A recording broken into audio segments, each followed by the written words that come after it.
Сравнительно недавно в этой части Сухумской набережной появилось новое кафе, точнее бургерное, с названием «Бургер-порт». И сразу же полюбилось и гостям столицы, и горожанам. Небольшая, уютная, без всяких излишеств бургерная всегда полна посетителями. И все твердят одно и то же – вкусно, безумно вкусно. И кто же этот прекрасный повар? Вот тут вы удивитесь. Экс-министр экономики Давид Ирадиан.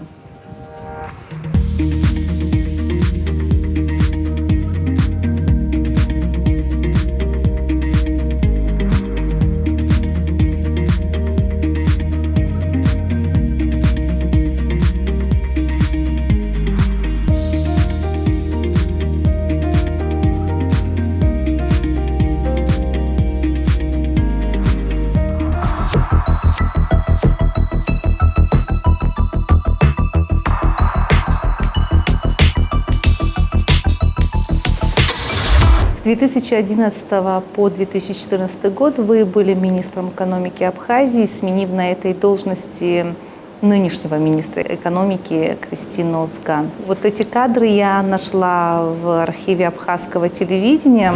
Я благодарю руководство страны за то, что был сделан такой выбор. Я понимаю также, что это грандиозная ответственность. Вступая в должность, вы сказали такую фразу. Я приведу вашу прямую речь. Это грандиозная ответственность. Только поработав некоторое время в этой должности, надеюсь, все-таки это будет достаточно продолжительное время, я смогу оценить, насколько эта работа сложна. В итоге вы проработали в должности министра экономики около 3 лет, и после известных печальных событий 2014 года вы были уволены. 3 года – это много или мало, чтобы изменить ситуацию в экономике? Теоретически это, конечно, довольно серьезный большой срок.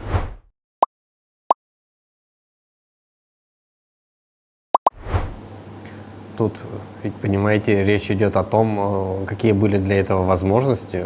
Действительно, большие были планы и многое хотелось сделать, но, к сожалению, наверное, далеко не все удалось реализовать.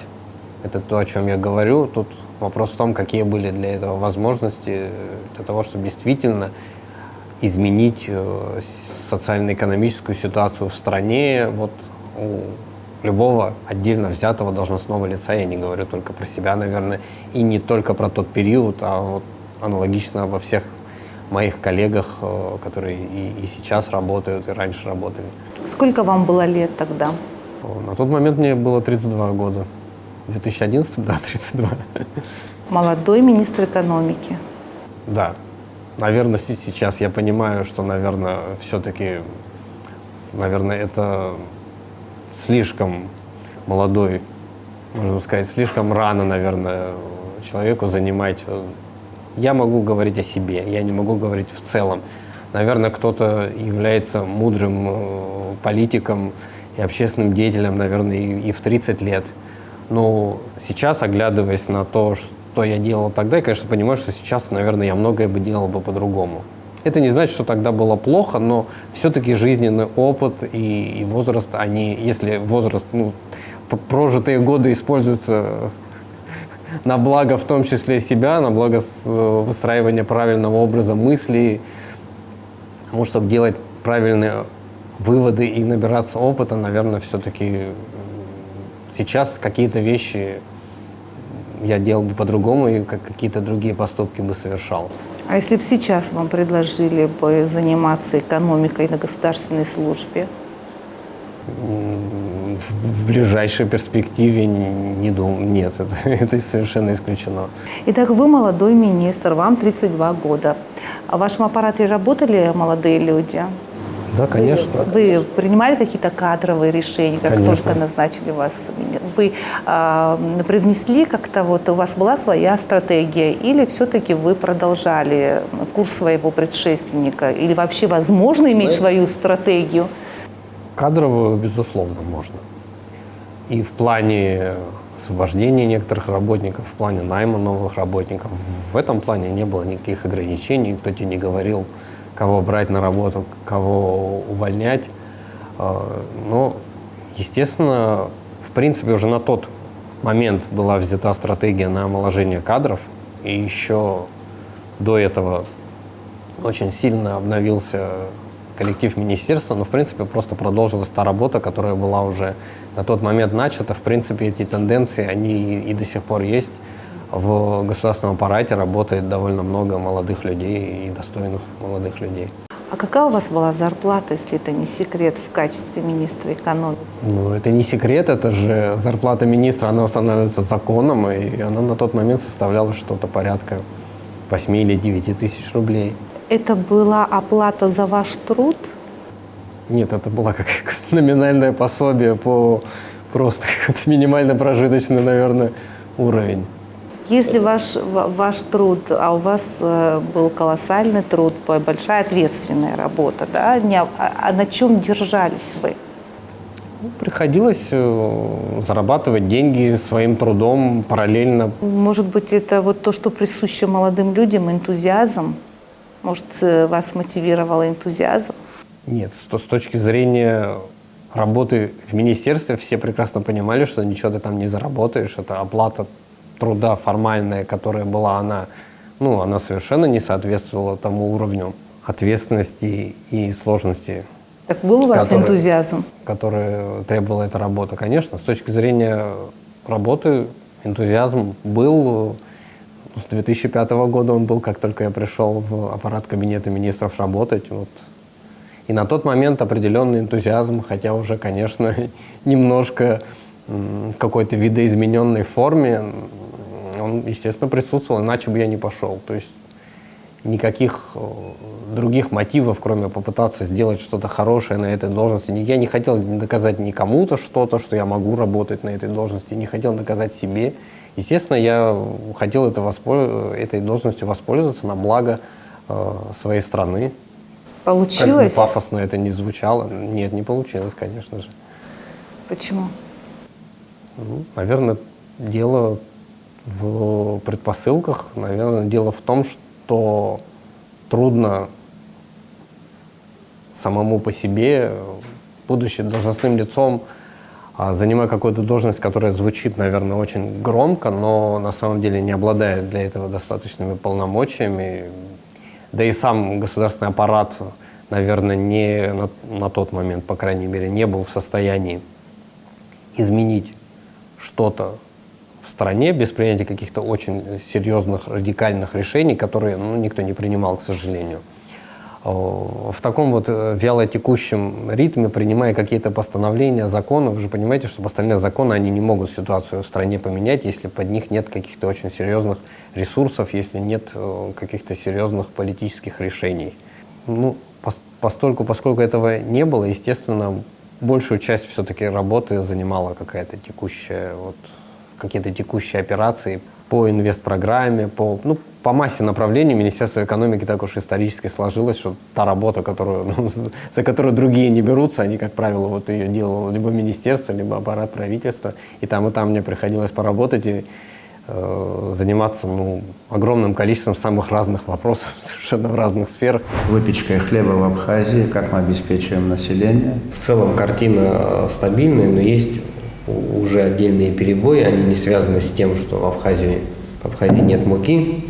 Я так понимаю, что у вас был какой-то очерчен круг, да, и вы должны были работать в рамках этого круга, и вот так выйти за границы ваших полномочий и решить что-то, сдвинуть что-то с места в экономике. Знаете, это было вам не под силу. Круг, он был очерчен он не был очерчен, но это была какая-то плоскость.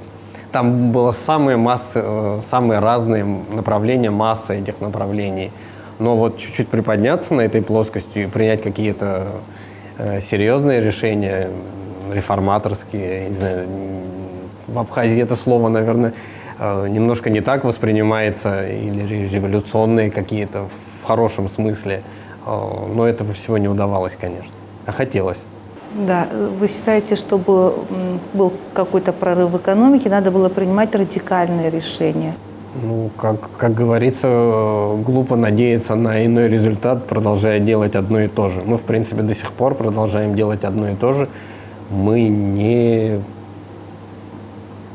реализуем какие-то очень серьезные реформы, а в таком инерционном сценарии развития, который у нас ну, и сейчас есть, и тогда был, в общем, ничего не поменялось радикально с тех пор. И я не вижу, чтобы что-то могло реально измениться, поскольку мы продолжаем делать все, в принципе, все то же самое. Когда вы поняли, что вы не сможете реализовать то, что вы думали реализовать, что вы ничего не сможете поменять в экономике? Наверное, в течение первого года работы. И почему вы не приняли решение уйти? Ну, это, наверное, та же самая инерция, плюс, ну, это было бы, да, выглядело бы довольно, наверное, странно, но и потом это же не сформировалось сразу, как-то не выкристаллизовалось все вот в один момент. Все-таки это было постепенно, плюс было столько работы, что эта работа, это же ответственность, ты не можешь ее бросить в любой момент. Понятно, что где-то какому-то определенному времени стало понятно, что ну, нет никакого смысла, наверное, продолжать эту работу. Но это не такое простое решение, даже если тебя, в принципе, там, с какой-то точки зрения ничего не держит на этой должности. Это все-таки ответственность, которую ты не можешь так просто бросить. Говорят, если один раз ты попадаешь на высокую должность, ты уже в обойме. Часто так бывает, на самом деле, на практике, когда увольняют одних чиновников, ну, либо сами уходят, оставляют эту работу, они переходят на другую должность. И какое-то вот шахматнообразное передвижение людей, да, из одной должности в другую. Но вы не в обойме. Вот вы были министром экономики, хотя до этого у вас был карьерный рост, вы прошли разную работу, имеете соответствующее образование, если я не ошибаюсь, у вас и экономическое, техническое, правовое образование. Ну, техническое с уклоном в экономическое, это у нас формальный кадастр и юридическое тоже образование. Соответствующее образование есть. И тем не менее вы не в обойме, вы ушли, когда вас уволили с должности министра экономики, вы больше не вернулись на государственную службу. Нет, я продолжал работать, ну, с формальной точки зрения. Хотя у нас нет закона о государственной службе, нет понятия того, что является государственной службой, но я продолжал работать в государственном учреждении. Ну, по поводу вот этой ротации у меня, я же говорю, что в бытность свою работником и аппарата правительства, и в министерстве мы занимались вот всем по остаточному принципу, все, что другие не делали, делали мы. Нам приходилось в том числе делать телефонный справочник. И я тогда на эту тему шутил, что можно просто издавать справочник с должностями, оставлять там кармашки такие прозрачные и набор карточек, и просто менять их местами. В принципе, жизнь показывает, что это не такая уж и шутка. Ну, я не знаю насчет обоймы, все-таки это, наверное, какое-то, или должна быть какая-то политическая общность с кем-то. Я никогда свою У вас нет таких амбиций? Амбиции продолжать работу на Да, государственной ведь службе? вы Нет, я учились добровольно много лет, ушел оттуда. Почему? у вас есть знания, вы не хотите применить свои знания на практике, на госслужбе? Я довольно долго применял. После этого я работал еще много лет в должности директора кадастровой палаты. И в основном эта работа заключалась в том, чтобы бороться за этот проект, за продолжение этого проекта по созданию кадастра. Но вот в какой-то момент я принял решение эту работу тоже оставить. Нет, я же говорю, мы не можем действительно, я не вижу, по крайней мере, у себя таких возможностей, чтобы действительно как-то глобально все изменить. А потихонечку, по чуть-чуть я много чего старался и делал, и, наверное, что-то было сделано, но я хочу, чтобы что-то поменялось качественно. Ну, личных амбиций у меня никогда не было, наверное, в связи с этим. И никаких. Это уж точно не тот фактор, который будет меня толкать в направлении того, чтобы Даже занимать какие-то должности. Тогда, когда вы были министром экономики, у вас не было амбиций? Ну, я занял эту должность, отвечая вот уже на ваш вопрос, я говорил о том, что я занял эту должность не для того, чтобы кому-то что-то доказать или там, чего-то добиться. Нет, я воспринимал это просто как повышение по службе, как новая какая-то ответственная работа. Но в плане амбиций, чтобы продолжать бороться, цепляться, пытаться куда-то попасть, ну, у меня такого никогда не было. Вы сказали, говорили о радикальных решениях. Опять я мысленно возвращаюсь к этой фразе.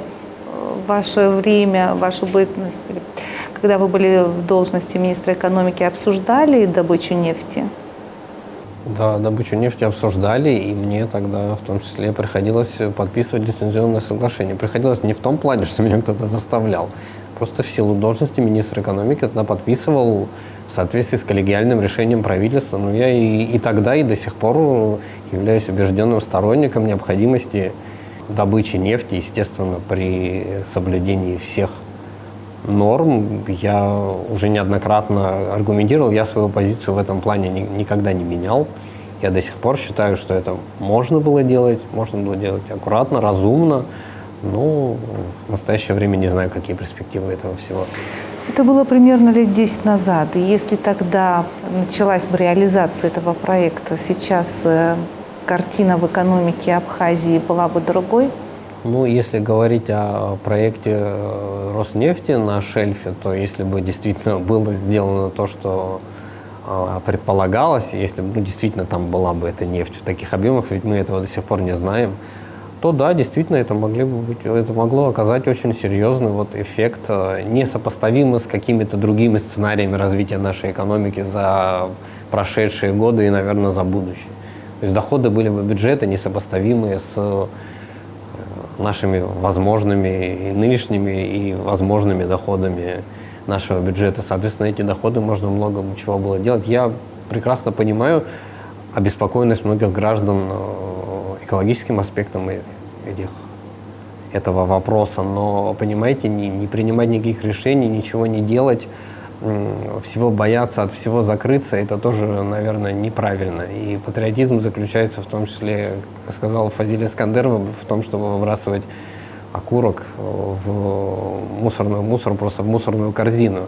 Надо с этого начинать. Это очень многие люди, которые этого не делают, но они очень пекутся о экологии Абхазии, об экологическом состоянии Абхазии в теоретических вопросах, а нужно на практике это делать.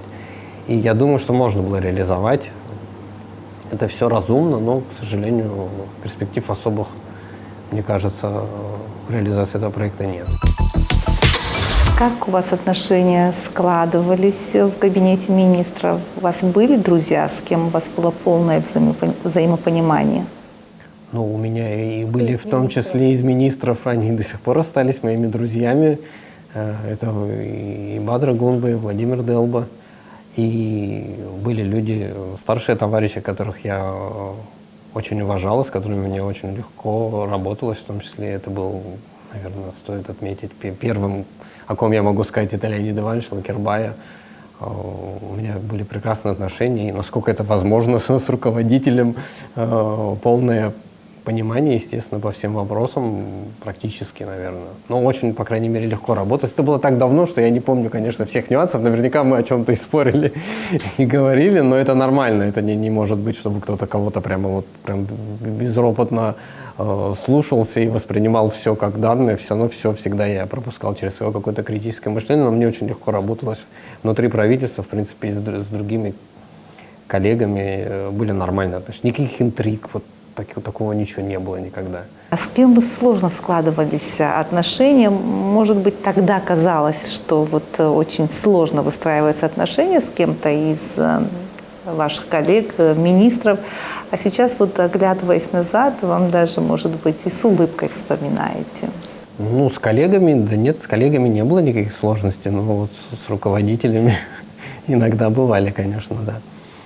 Вы... В том числе и с руководителем государства. Да, я поняла, о ком идет речь, да. Но сложно отстоять свою точку зрения, будучи министром, перед президентом, например, или перед премьер-министром. Я всегда продолжал спорить, я всегда со всеми спорю, если убежден в правоте своей позиции. Сейчас, наверное, не так, конечно, пылко, как тогда. Все-таки то, о чем я говорил, сейчас бы я многие вещи делал бы по-другому. Мне кажется, или у вас нет ностальгии по прошлому, именно по работе в кабинете? А у меня нет ностальгии вообще ни почему в прошлом, и в том числе по работе. Тем более по работе, потому что эта работа фактически, кроме опыта какого-то, она ничего не дала. Ну, я в первую очередь это смотрю не с точки зрения себе, хотя это тоже важно. Мы же все должны понимать, что ну, есть нормальное стремление человека заработать деньги. И человек хочет, работая, получать достойную оплату. Человек не хочет пытаться что-то там или придумать такое, можно сказать, незаконное или коррупционное, либо вот пытаться параллельно еще, помимо этой тяжелой работы, пытаться параллельно своим трудом еще заработать себе денег. Это довольно сложно. Я выбрал второй вариант. Предлагали взятки? Вы Конечно, могли- предлагали. Как это не предлагали? Как интересно. И как вы не соблазнились, вот имея зарплату 8 тысяч? Ну, я не соблазнился, вполне себе нормально, спокойно. На жизнь мне хватало денег, заработанных своим трудом. Но я не видел в этом никаких для себя перспектив никогда. Это было совершенно исключено. Вот я просто Конечно, сложно предлагали. себе представляю, как это может быть, чтобы вы подписали какой-то документ или деньги в Какое-то конверте. разрешение, какой-то документ. Нет, деньги никто не, зная меня, никто не приходил, естественно, но на словах и предлагалось, конечно. Я думаю, через такое испытание многие проходили люди, занимающиеся высокие должности. Я думаю, в Абхазии все же все знают про всех, и я думаю, никто не будет сомневаться в том. А для вас это было важно, чтобы ваше имя не было связано с коррупцией? Да, конечно. Если уж были амбиции какие-то в этом плане, вот этого мне хотелось, чтобы даже никто не пытался придумать даже чего-то. Можно делать все, что угодно, но люди додумывают. Ну, насколько я знаю, никто ничего не придумывал. Я, честно говорю, никогда не слышала. Обычно, вот как вы сказали, в Абхазии все друг о друге что-то шепчут, иногда преувеличивают. Но вот о вас я, правда, никогда ничего не слышала. Вы были холостым министром, и сейчас вы не женаты. Вот девушки не бились за ваше сердце со стороны девушек? Наверное, они знали, что я не беру взятки, и что это бессмысленно. Я буду пропадать целыми днями на работе, и не проявляли особый интерес, не принося ничего в дом. Нет, знаете, как сказать, так прям как чего-то такого очевидного, но я не был свободен в те годы, у меня была девушка, и я, наверное, не обращал так особо внимания, и, по крайней мере, не поощрял этого. Но я не думаю, что это имело таких прям какие-то большие масштабы. Все-таки это было давно, наверное, каких-то, могу не помнить, нюансов, ну, в общем, ничего такого особенного не было. Да, это было бы странно, наверное, девушки, чтобы били за сердце мужчины. Не скажите, это считается выгодным замужеством. Я же объяснил, почему это, видимо, не выглядело выгодным замужеством. Ну, социальный статус, муж-министр. Ну, Сегодня или министр, а зять завтра не министр. Знаете, как это такое же дело. Очень временное.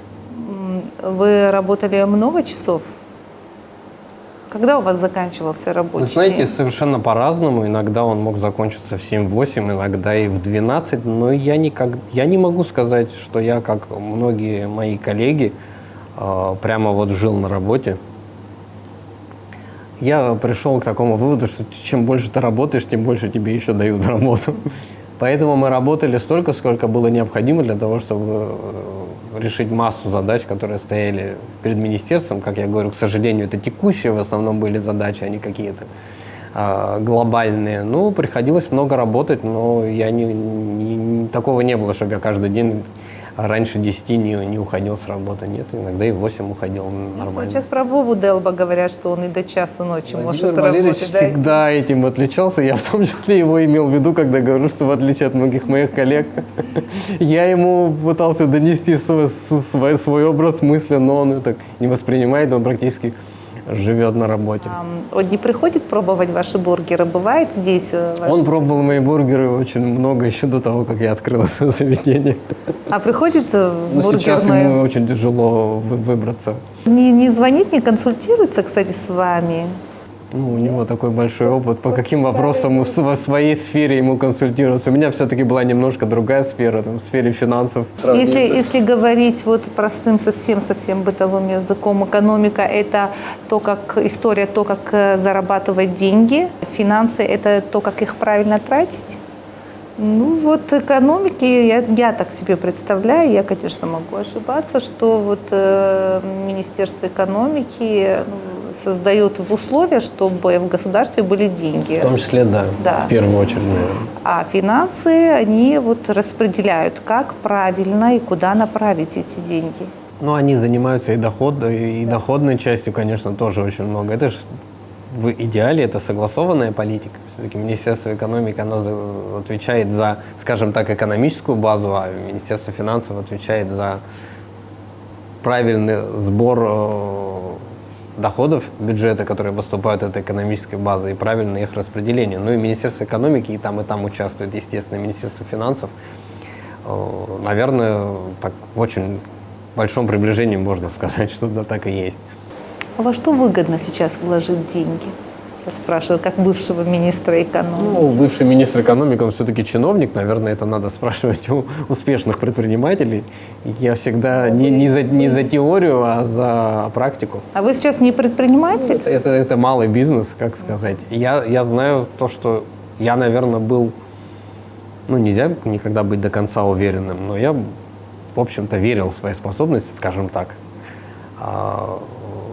В то, что я смогу вот, в сфере, по крайней мере, общественного питания, наверное, неправильно говорить, добиться успеха. Это еще никакой успех, но запустить, по крайней мере, стабильно работающее предприятие вполне себе возможно было. Я в этом верил. Конечно, в идеале, как говорят, нужно заниматься тем, что тебе нравится, и чтобы это еще приносило деньги.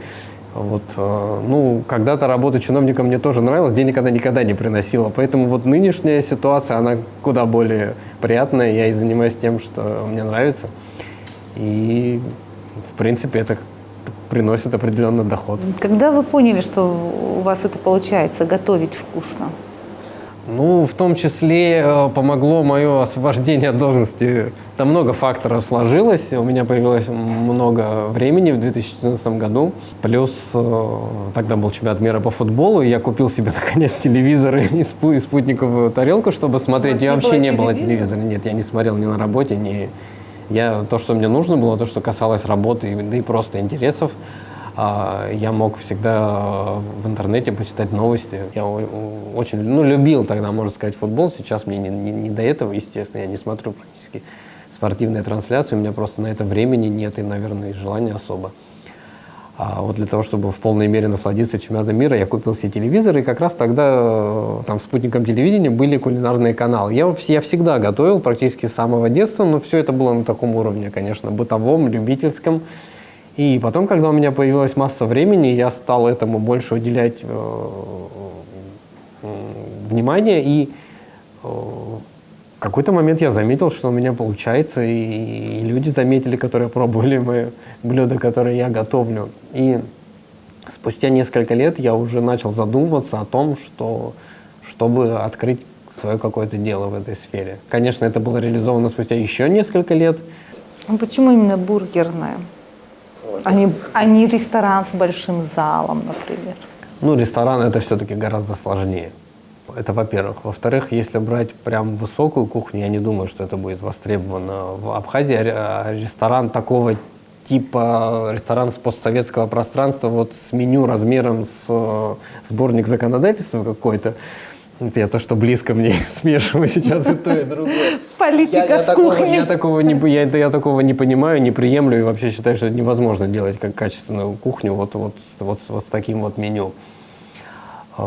Поэтому я решил остановиться на том, что у меня получается, что вроде бы просто, но кажется просто, но далеко не всем дается. У меня как-то вот у меня получалось. Плюс все любят, практически все, скажем так, любят бургеры. Ну и, конечно, мы только бургерами не ограничиваемся все-таки. Плюс, конечно, я не думаю, что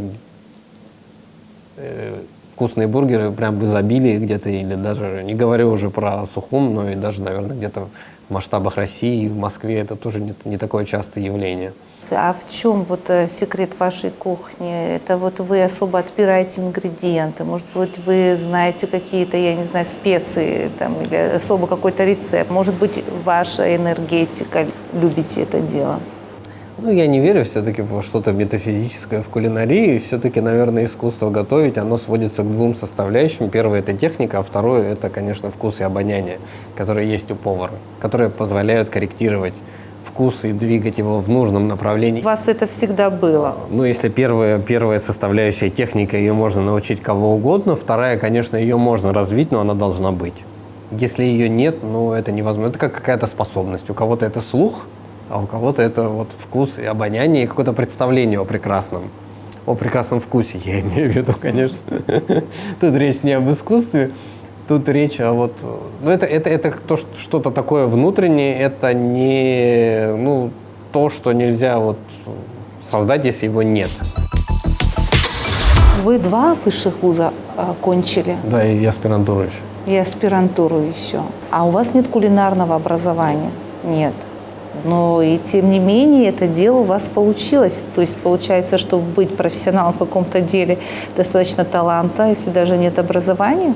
В некоторых сферах получается, что да. В кулинарии в том числе, наверное. Есть же масса актеров, прекрасные актеры, которые не имеют образования. Но в каких-то сферах это невозможно. Невозможно быть хорошим инженером без образования.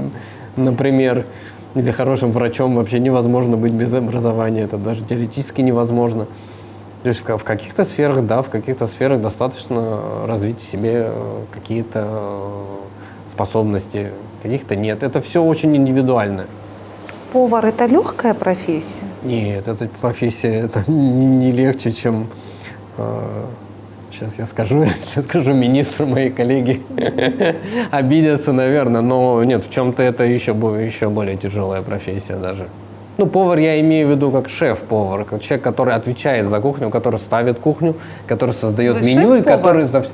Ну, самоназванный, конечно, самопровозглашенный, но по сути, по кругу обязанностей, конечно, да. То есть я сам определяю меню у нас, и все эти блюда, это в основном, конечно, мои рецепты. Отвечать за все и пытаться создать то, что ты хочешь, и пытаться, чтобы исполнители сделали так, как ты хочешь. Всему и научить и контролировать процесс, и вот искать этот самый вот вкус, когда вот именно срабатывает, что да, это безумно вкусный бургер, потому что у всех одинаковые ингредиенты, условно набор продуктов, но у кого-то вкусно, а у кого-то нет. Это же такое дело, это очень-очень сложно нащупать вот эти вот. А как вы это понимаете, что вот это тот вкус? Ведь вкусы тоже разные. Это очень сложно объяснить словами. Вот просто ты понимаешь, и все сбалансировано. Все вкусы в продукте, они сбалансированы, что это очень вкусно. Но помимо того, что просто это субъективное ощущение, просто суть в том, что когда ты готовишь, ты все-таки ориентируешься на свои субъективные ощущения. Но нужно так, чтобы твои субъективные ощущения совпадали с тем, что понравится всем остальным людям. Потому что можно иметь очень специфический вкус, и никому это не понравится, то, что нравится тебе. А тут нужно какое-то видение того, что то, что тебе нравится, оно будет нравиться и всем остальным. И ты в конечном итоге ты всегда меряешь по себе, по своим вкусовым ощущениям. У меня нет таких блюд, по крайней мере, которые бы не нравились прямо мне, и при этом я бы оставлял бы их в меню, и они бы нравились другим. Это было бы очень странно, наверное.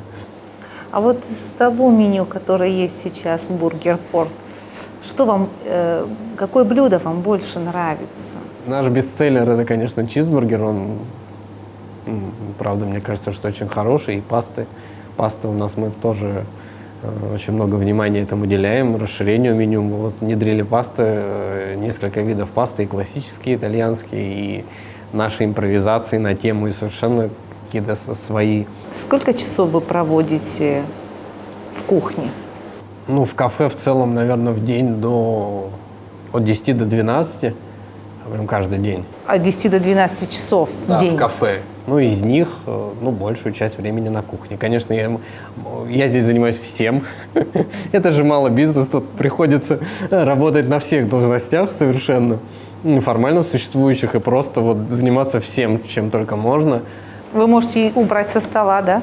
Я могу и убрать со стола, меня это нисколько не смущает. Я воспринимаю, что люди ко мне приходят в гости вкусно поесть, и для меня это приятно. Там, где необходима какая-то помощь, и помочь кому-то донести еду до столика на самообслуживании, и убрать со стола, да, я это тоже могу делать. А нет таких случаев, когда вас узнают, что экс-министры? Есть, конечно, узнают.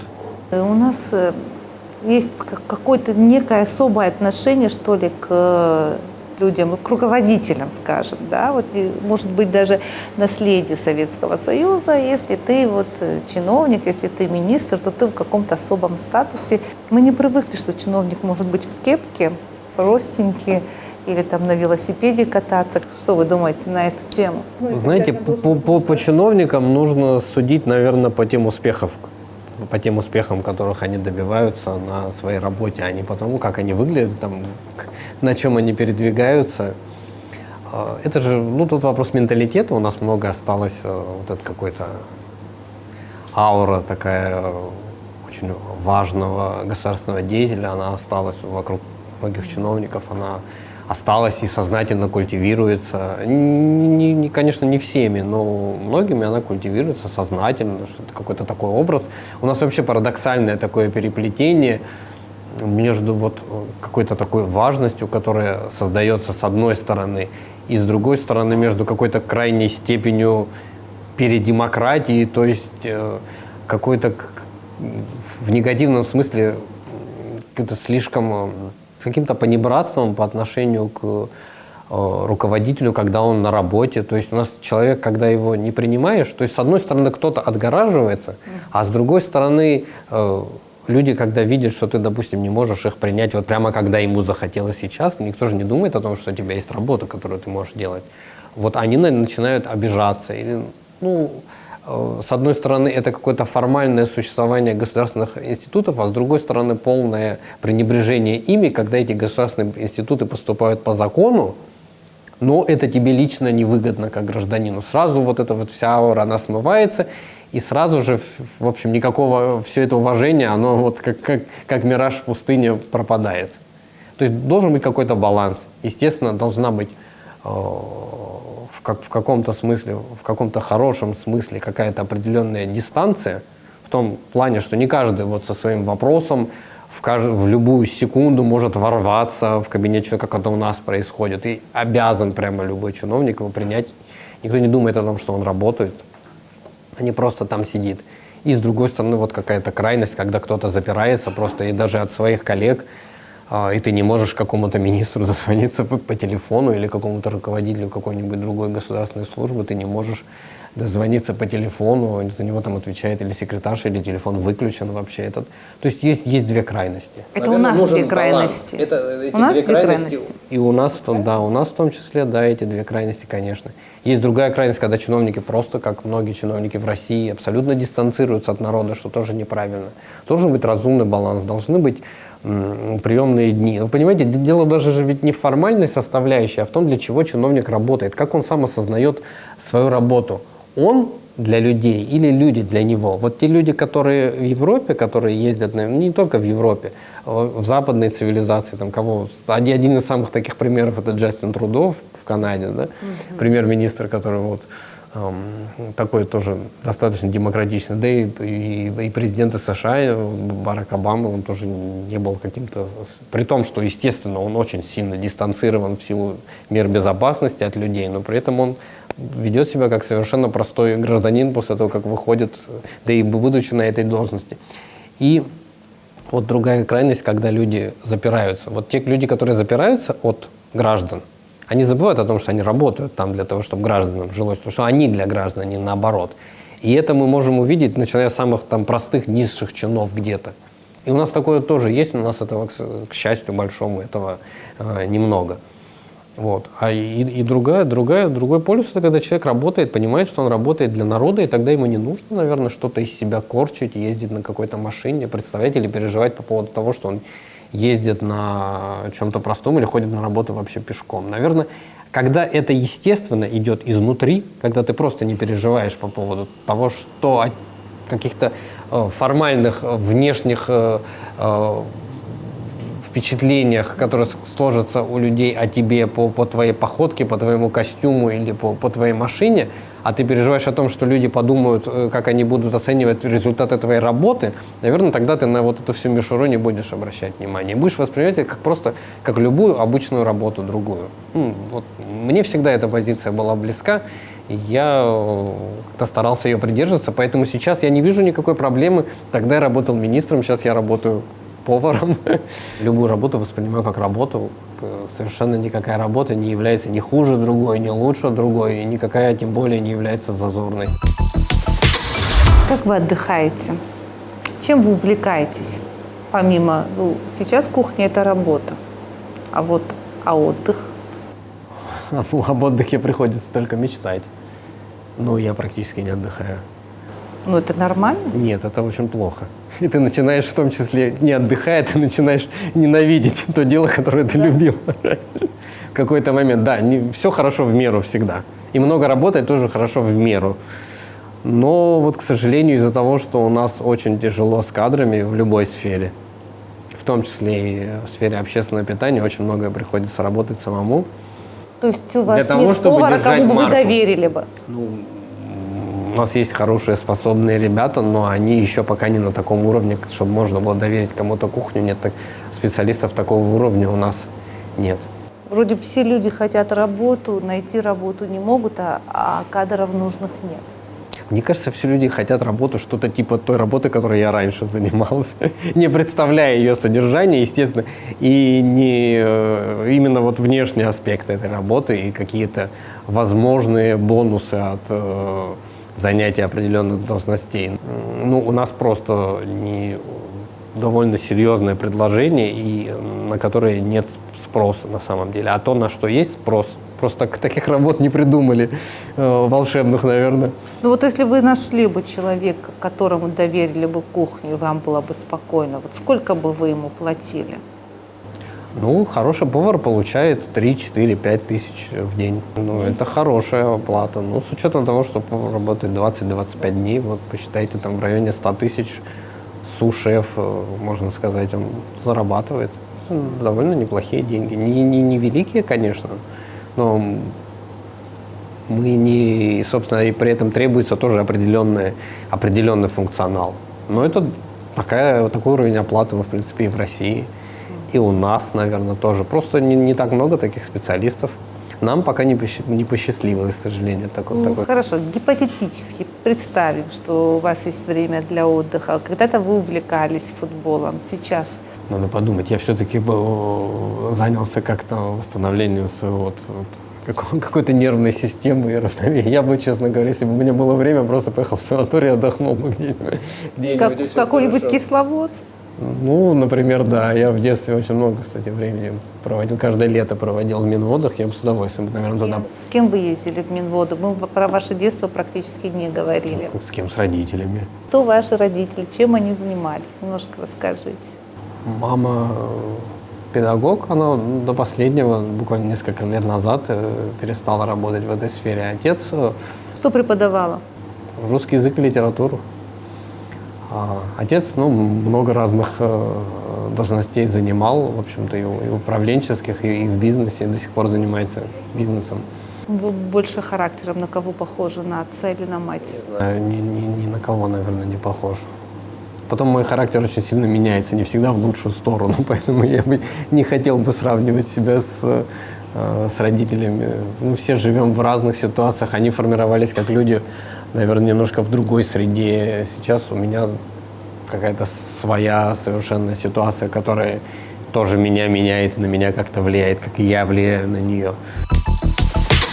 Когда я увидела первый раз я увидела вас по телевизору и обратила внимание, что на такую особенность, когда вы говорите, у вас глаза улыбаются. Это говорит о том, что вы добрый человек или человек с хорошим чувством юмора?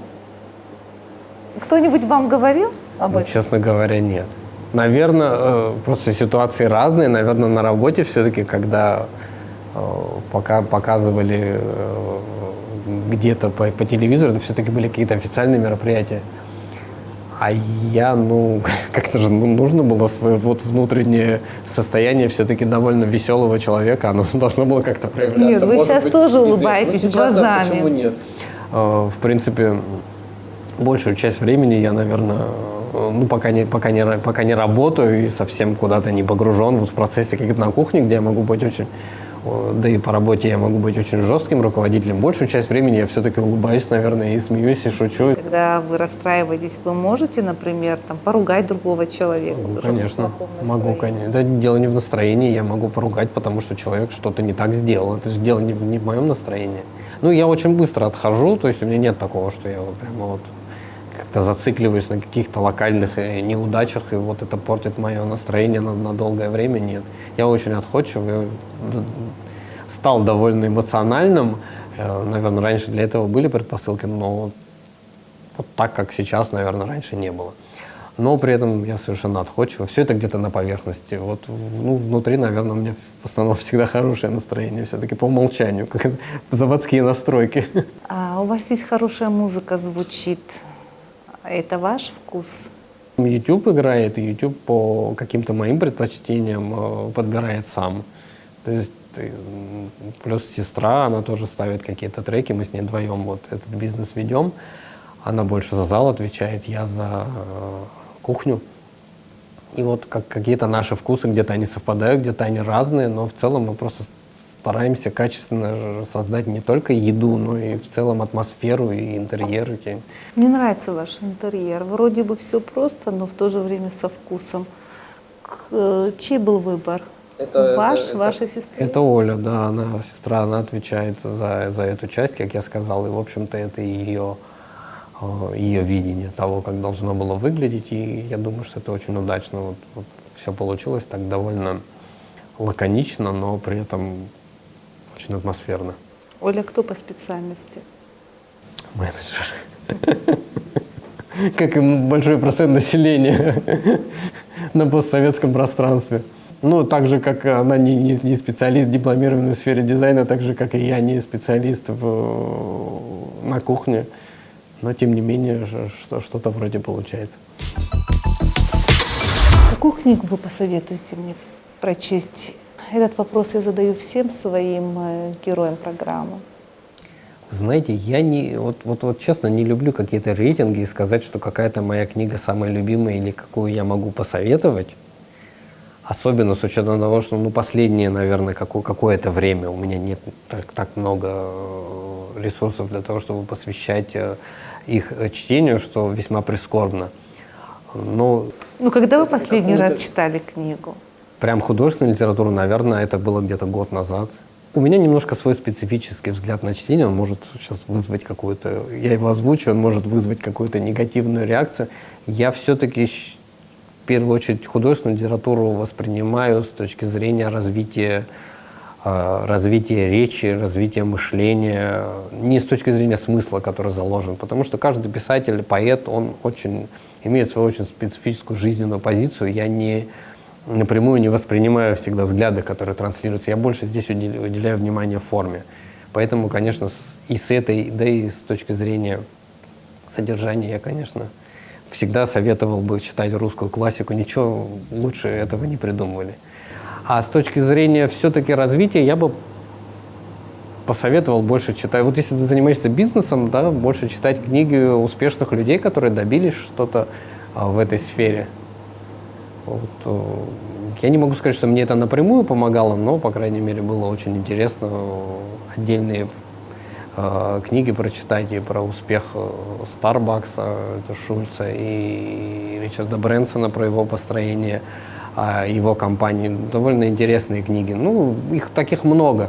Для того, вот именно с точки зрения содержания, с точки зрения пользы, художественная литература, это не напрямую польза, это какое-то лекарство для души, это общее развитие. Мы же обучаемся не только, когда нас учат где-то напрямую, да, мы сидим на лекции и учимся чему-то. Мы обучаемся, перенимая, каким-то образом воспринимая образ мысли человека, который успешен в этой сфере. Вот этот образ мысли, вот в отличие от художественной литературы, он, вот, читая какие-то биографические произведения, он воспринимается больше. Естественно, вот в этом плане многие книги могли бы быть полезны. С определенного возраста больше начинаешь воспринимать не художественную литературу. Если не в Абхазии, в какой другой стране вы могли бы жить?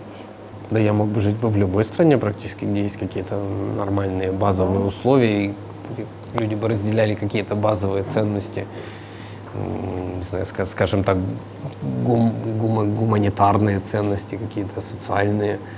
В принципе, я очень легко адаптируюсь к ситуации, к любой. Я бы мог жить в любой стране, и в Европе в том числе. Не знаю, в Азии, наверное, было бы сложно жить. Там немножко другой менталитет. На постсоветском пространстве мы все, в принципе, друг к другу очень сильно близки, хотя не все друг с другом дружат, к сожалению, мягко говоря. А вы всегда говорите то, что думаете, а не вот что понравится, не понравится человеку напротив или, например, зрителю? Ну, нельзя говорить все время абсолютно. Потому что сейчас модно было бы сказать, я могу жить только в Абхазии. Нет, ну я своими действиями, я же вернулся в Абхазию после каких-то лет обучения, долгих лет обучения в Москве, вернулся и живу здесь. Как бы мне не нужно что доказывать, что я ее люблю. И фактически, скажем так, безвозмездно 15 лет работал на государство, да, на благо. Не на государство, а на благо, наверное, старался, по крайней мере, работать. Получилось, нет, это не мне решать. Но я, по крайней мере, старался. Мне не нужно словами ничего доказывать. Я говорю, в этой ситуации говорю то, что думаю. Невозможно всегда говорить то, что думаешь. Это не получится ничего из этого хорошего. Это какая-то максималистская позиция. Но, по крайней мере, честно, откровенно, открыто говорить на какие-то вопросы вполне уместные. Почему нет? Я не вижу смысла юлить в этом. Во что вы верите? Вера – это такое дело, которое предполагает определенный допуск, не будучи уверенным в результате, а просто нужно верить. Я верю в то, что если мы все сможем каким-то образом свои усилия направить на сферу, в которой у нас что-то получается, каждый в нашей стране, то мы сможем добиться очень многого. Но, к сожалению, нам нужно нащупать то направление, в котором мы должны двигаться. Мы пока его, наверное, не нащупали. Я верю в то, что у нас очень хорошее будущее, если мы сможем... Это не вера, это понимание. У нас есть для этого все предпосылки. Я знаю, что у нас получится. Я верю в свои силы, в том, что я делаю. Если у меня будет получаться, если точно так же другой человек будет делать не то, что престижно или каким-то образом с какой-то точки зрения выгодно, не совсем с чистой точки зрения. А если каждый будет заниматься своим делом, и каждый будет подчиняться каким-то общим правилам, общественным нормам, да, нормам права, то мы сможем очень многого добиться у себя в стране. И для этого и не надо будет нам думать о том, чтобы куда-то уехать. Наверное, другие будут думать о том, чтобы к нам приезжать, потому что у нас для этого все условия. Не вынужденно, потому что где-то еще хуже, да?